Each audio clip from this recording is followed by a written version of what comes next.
সবাইকে যারা এই বুথের কার্যকর্তা শীতলকুচির যারা একনিষ্ঠ ভারতীয় জনতা পার্টির যারা কর্মী নেতৃত্ব এখানে উপস্থিত আছেন সবাইকে আমার অন্তরের অন্তঃস্থল থেকে প্রণাম জানাচ্ছি। যারা আমার সহযোদ্ধারা রয়েছে সহকর্মী ভাইয়েরা রয়েছে সবাইকে অনেক অনেক ভালোবাসা এবং শুভকামনা। আমাদের এখানে সঙ্গে উপস্থিত আছেন আমাদের জেলার বরিষ্ঠ নেতা এবং রাজ্যের সকলের পরিচিত মুখ, যিনি একসময় সংখ্যালঘু মোর্চার রাজ্য সভাপতি ছিলেন, আমাদের সকলের প্রিয় আলিদা। এখানে উপস্থিত রয়েছেন দীপা চক্রবর্তী মহাশয়া, আমাদের জেলার সভানেত্রী। উপস্থিত রয়েছেন কনকদা, আমাদের এই বিধানসভার কো কনভেনার। উপস্থিত রয়েছে খোকন, আমাদের এই মন্ডলের মন্ডল সভাপতি। পবিত্র রয়েছে উপস্থিত, মন্ডল সভাপতি। এবং পাশাপাশি মহিলা মোর্চার অনেক দিদিরা উপস্থিত রয়েছেন, দিবাকর দা উপস্থিত রয়েছেন। সকলেই পরিচিত, সকলের নাম বলছি না। তবে আজকে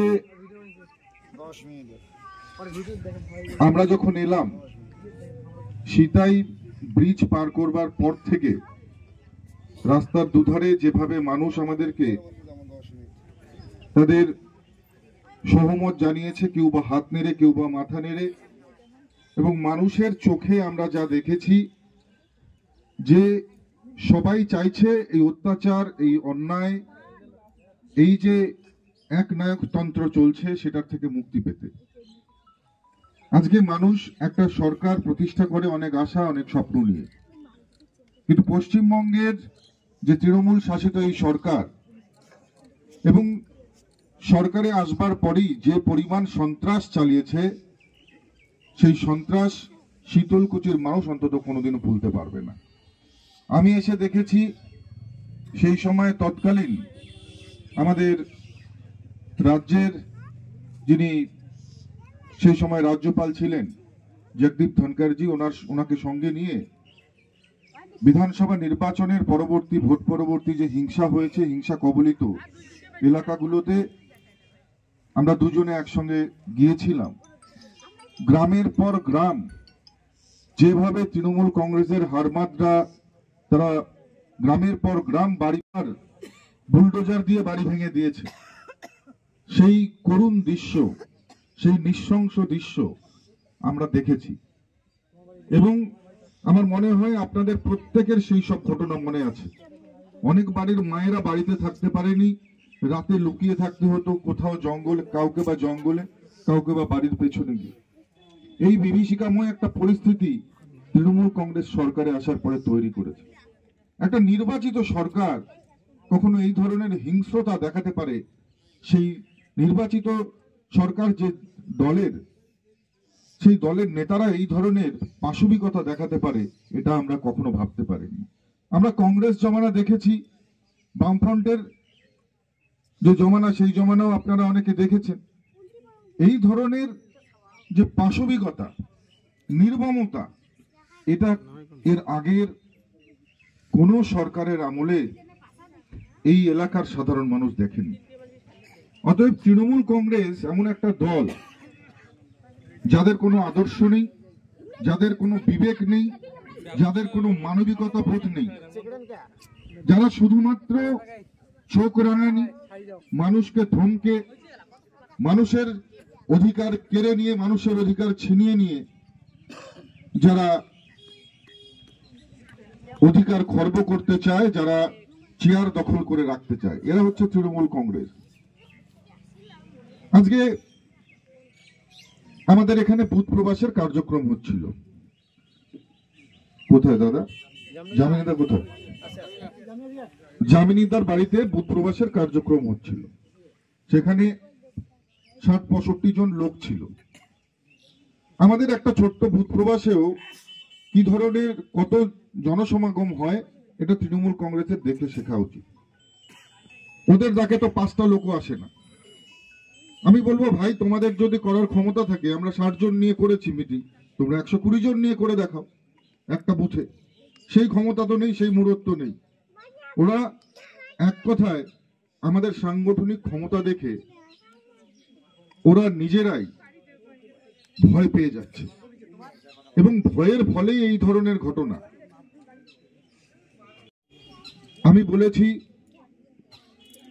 যে ভারতীয় জনতা পার্টির কাজ করতে গিয়ে, ভারতীয় জনতা পার্টির কার্যক্রম করতে গিয়ে, মিটিং এ উপস্থিত হওয়ার জন্য যদি কেউ ক্ষতিগ্রস্ত হয়, যদি কারোর কাঁচা বাড়ি থাকে সেই বাড়ি যদি ভাঙে, পাকা বাড়ি বানিয়ে দেব, যদি একতলা বাড়ি থাকে দোতলা বাড়ি বানাবো।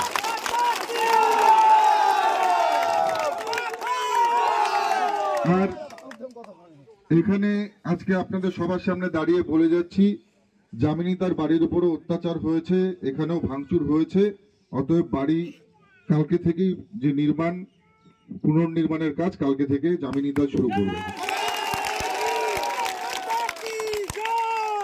এবং তার জন্য যা যা সহযোগিতার প্রয়োজন সব ধরনের সহযোগিতা করব। তৃণমূল কংগ্রেস আসলে ভুল করছে। মনে রাখবে, তৃণমূল কংগ্রেসের যদি কেউ এখানে থেকে থাকে, বা আমার এই ভাষণ যদি পরবর্তীতে সোশ্যাল মিডিয়ার মাধ্যমে তাদের কাছে পৌঁছায়, আমি পরিষ্কার তাদেরকে বার্তা দিয়ে দিতে চাই, আপনারা যেখানে যেখানে ভারতীয় জনতা পার্টির কর্মীদেরকে আক্রমণ করবেন, মনে রাখবেন সেখানে সেখানে আপনারা আমাকে আহ্বান করছেন, আমি সেখানে যাব, আমার কর্মীর পাশে দাঁড়াবো, এবং আপনাদেরকে কিভাবে শিক্ষা দিতে হয় সেটা দেব। কারণ আমার যারা কর্মী, ভারতীয় জনতা পার্টির যারা কর্মী, আমি মনে করি আমার পরিবারের সদস্য। আমার ভাই যদি কষ্টে থাকে, আমার দাদা যদি বিপদে থাকে, তার পাশে দাঁড়ানোটা আমার কর্তব্য, এবং এটা আমার এক কথায় বলবো, যে কথা আমি দিয়েছিলাম আপনাদেরকে, সেই কথা, সেই প্রতিশ্রুতি পালন করতে আমি দায়বদ্ধ, যে কারণে আজকে আমি আপনাদের পাশে এসে পৌঁছেছি, এবং আগামীতেও থাকবো। যেখানে যেখানে এই ধরনের ঘটনা ঘটবে, যেখানে যেখানে ভারতীয় জনতা পার্টির কর্মী কার্যকর্তাদের উপর আক্রমণ হবে, সেখানে আমি যাব, এবং ঘটনা করছে তাদেরকে চিহ্নিত করে তাদের তালিকা তৈরি হবে, এবং সময় আসলে পরে প্রত্যেকটা হিসেব কড়ায় গন্ডায় মেটানোরও ব্যবস্থা করা হবে। শীতলকুচির লালবাজার, গোলেনাহাটি উপদ্রুত অঞ্চল, আর আমি আপনাদেরকে এখানে কথা দিয়ে যাচ্ছি যে প্রত্যেক সপ্তাহে একবার করে আমি এই শীতলকুচি আর গোলেনাহাটিতে আমি এরপর থেকে আসব। আপনাদের নেতাদেরকে বলছি, আপনারা সূচি তৈরি করুন, আপনারা মিটিং এর ব্যবস্থা করুন, আমি আসবো। যেখানে শান্তিতে রাজনীতি করতে দেবে তৃণমূল, সেখানে শান্তি সেখানে থাকবে, সেখানে। কারণ ভারতীয় জনতা পার্টির কর্মীরা কখনো উগ্রতায় পছন্দ করে না, উগ্র রাজনীতিতে পছন্দ করে না। কিন্তু কোথাও যদি আমাদের উপর আঘাত করা হয়, তার প্রতিদান কিভাবে দিতে হয়, তার বিনিময়ে কি করতে হয়, সেটাও আমাদের খুব ভালো করে জানা আছে, সেটাও কিন্তু আমরা করব। আজকে জামিনীদার এখানে হয়েছে, আক্রমণ হয়েছে, এর পরবর্তীতে এই মিটিং আবার এখানে হবে, ডেট তারিখ জানিয়ে হবে। তৃণমূলের যদি ক্ষমতা থাকে সেই মিটিং আটকে দেখাবে, আমরা পরিষ্কার এখান থেকে চ্যালেঞ্জ জানিয়ে যাচ্ছি। ডেট তারিখ জানিয়ে মিটিং এখানে হবে। পাশাপাশি পুলিশ দলদাসে পরিণত হয়ে গেছে, এখানে শীতলকুচির পুলিশ দলদাসে পরিণত হয়ে গেছে, এবং পুলিশ যে ব্যবহার করছে তার উচিত শিক্ষা দেওয়া হবে। খুব কম সময়ের মধ্যে, কয়েক দিনের মধ্যেই শীতলকুচি থানা ঘেরাও করে ভারতীয় জনতা পার্টির যারা কর্মী আছে, যারা অত্যাচারিত, যাদের উপর অত্যাচার হয়েছে, আক্রমণ হয়েছে, তারা থানায় যাবে, গিয়ে সেখানে গিয়ে থানার যারা অফিসার আছে তাদের সঙ্গে কথা বলবে, কেন এই ধরনের ঘটনা বারবার হচ্ছে। আমরা জেলা স্তরের যারা নেতৃত্ব আছে তাদেরকেও বলছি, তারাও এসপি অফিসে যাবে এবং গিয়ে এই ঘটনাগুলো সম্বন্ধে এসপির সঙ্গে আলোচনা করবে। এই ধরনের ঘটনা কেন বারবার ঘটছে, পায়ের নিচের জমি সরে গিয়েছে, তাই আজকে বেছে বেছে আক্রমণ করা হচ্ছে। আপনারা জানেন যে একটা সময় এই শীতলকুচির মাটিতে এখানে অনেক বড় বড় নেতা ছিল, অনেক বড় বড় মস্তান গুন্ডা ছিল। আজকে কিন্তু আর তারা নেই, তাদের নাম শোনা যায় না। তাই যারা এই ধরনের ঘটনা করবে, নোংরামো করবে, রাজনীতি নিয়ে মস্তানি করবে, দাদাগিরি করবে, তাদের দাদাগিরি শেষ হওয়ার সময় কিন্তু চলে এসছে। ভোটের আর মাত্র কিন্তু 1 থেকে 1.5 মাস সময় বাকি আছে।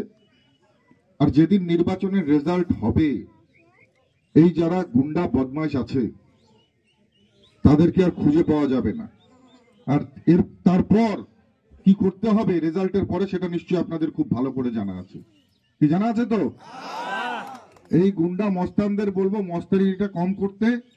কারণ যারা ভারতীয় জনতা পার্টির কর্মী, এরা শান্তিতে বিশ্বাসী, কিন্তু ধৈর্যের বাঁধ যদি একবার ভেঙে যায় আর সহ্য ক্ষমতার মাত্রা যদি অতিক্রম হয়ে যায়, তাহলে আমাদের কর্মীরাও কিন্তু কাউকে ছেড়ে কথা বলে না।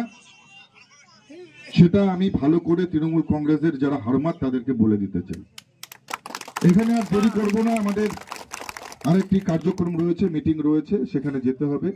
তবে এতটুকুই বলবো, আপনারা যেভাবে সাহসিকতার পরিচয় দিচ্ছেন, সমগ্র চোখ রাঙানিকে, ধমক চমককে উপেক্ষা করে আপনারা যেভাবে পার্টির জন্য কাজ করছেন, দলের জন্য কাজ করছেন, আপনাদেরকে আমি নতমস্তক হয়ে আপনাদেরকে কুর্নিশ জানাই, আপনাদেরকে প্রণাম জানাই। আপনাদের মতন কর্মীরাই আমাদের দলের মেরুদণ্ড, আপনাদের মতন কর্মীরাই আমাদের দলের শক্তি।